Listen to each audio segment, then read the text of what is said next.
የሆነ ቀን ምሳልን በላ ሬስቶራንት ቁጭ ብለናል። የሆነ መላጣ አስተናጋጅ መጣና ፊት ለፊታችን ተገትሮ ምን ልታዘዝ? ወይኔ መላጣ እንዴት አባቱ ነው የሚያምረው ብላ ጮኸች። ምንድነው ቤት ውስጥ ሌላ አስተናጋጅ የለም እንዴ? ተበሳጨው። ተረኛ እኔ ስለሆንኩ ነው ምን ልታዘዝ? እና ታዲያ ተረኛ የሆንክስ እንደው ከነመላጣ መምጣት አለብህ እንዴ? ቢያንስ አናት ላይ ኮፍያ ነገር ጣል አታረግም? ሂድ በቃ ችግር የለም ከሚኑ ላይ ተናዛለን አለችውና ሄደ።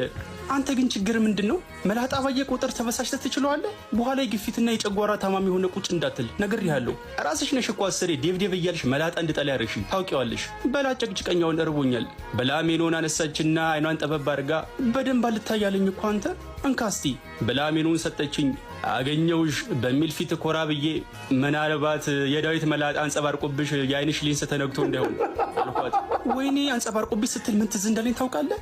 ከዴቪዬ ጋር አብረን እያለን ነጸብራቅ የሚለውን የሮፍራንን ዘፈን ሁሌ ነበር መጋብዘው። በጣም ነበር ደስ የሚለው። ጽጌረዳ ግን አበባሽ ሁሉ